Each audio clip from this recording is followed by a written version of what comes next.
Hey, it's your teacher friend, Mrs. Clark, and I'm back again. All right, breast cancer month is over, so it's been a minute since I talked to you. Who am I? Mrs. Clark. I am your teacher friend. Been teaching about 16 and a half years. Been working with students pretty much pre-K through 5th grade. That's my specialty. First, let me show you my shirt because you know I gotta have on my shirt. And it says educating is my jam because it is. So let's get right into it. I was kind of threatened to basically hurry up and make another video. Obviously, they're helping someone. So hope you can learn from this. All right, lean in close. This is an intimate topic. You know, we always say things like, it takes a village. You know, we have to work together, do this and the other for the good of the group and the body. All right, parents, this is one of those moments when we need to realize that it does indeed take a village to raise our children and to get them where they need to go and have them learn what they need to learn. First, we've got to get our children to listen. You see these things on the side of these good ears? We're blessed to have them. Kids that I have taught that didn't necessarily know as much as another child, the kids that could listen fared better every time they did. And over the last couple of weeks, I've worked with some different kids, gone in different classrooms, and the first thing that I realized I have to do when I go in that classroom is command their attention. Because if you can get a child to listen to you, just like if you can get anyone to listen to you, if they're listening to you and you're telling them and leading them in the right direction, guess what? They're going to go in the right direction. That child that can't necessarily read as high as their friend, but can listen when being read to, will give you responses and make you ponder like, whoa, I didn't even think of it that way. Just responses and knowledge and insight that you never thought of because they were listening. They're not going to give you just that textbook. They'll give you one-on-one. So, how do I get kids to listen? How do I know if they're listening? Well, start with things at home. How do you know if someone's listening to you?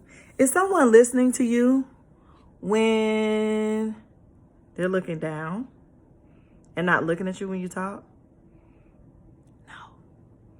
Is someone listening to you when they're turned and talking to their neighbor? No. Is someone listening to you when they're making noises as you're talking? No. All of those things are rude. If we're saying we're listening, that's not what listening has to do with. So let me tell you a few simple things that you can work with your child on to make sure that they are actively listening to what it is you're saying. First of all, I have my students show me listening position. That means it's a couple of body parts involved. That means my eyes are watching the person that's talking, be it another child or the teacher if I'm teaching. Or if a child is teaching, they need to be watching them. Our mouths are closed. No noises, no sounds. It's quiet.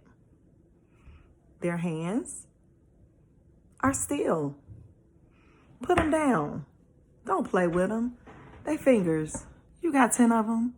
You got 10 of them now. You're going to have 10 of them later, even if you don't have 10. Your hands are there. Keep them still. Your feet are still because feet make a lot of noise and they distract others.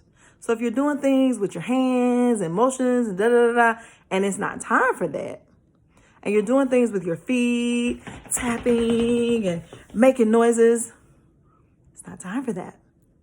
You need to show me listening position.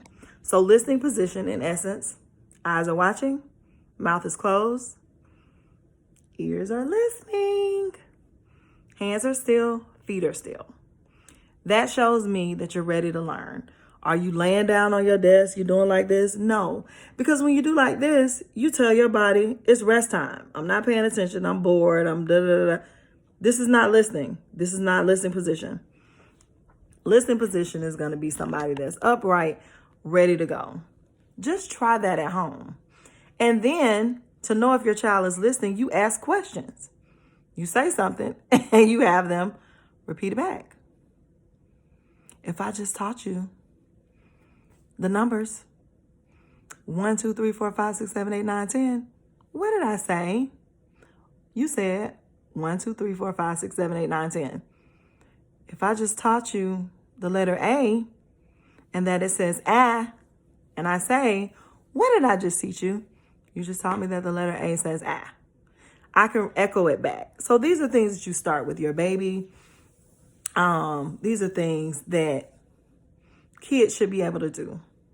Let them know that listening will get them so far. In my experience, here again, kids that listen, they fare better. Adults who listen fare better. So this is a lifelong skill. Listening is what it is. You need to have a posture for listening. So our posture for listening is looking eyes, closed mouth, open ears, still hands, and what? Quiet feet.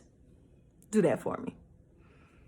Get your babies to practice a little listening position so that they know when they go to school, there will be times when it's not movement time, when it's not time to manipulate things.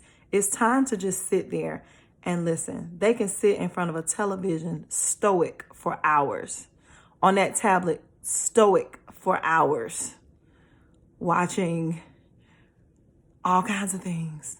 So guess what? When it's time to learn, you can sit there for 15 to 20 minutes to get that small lesson in so that you know what you're going to do.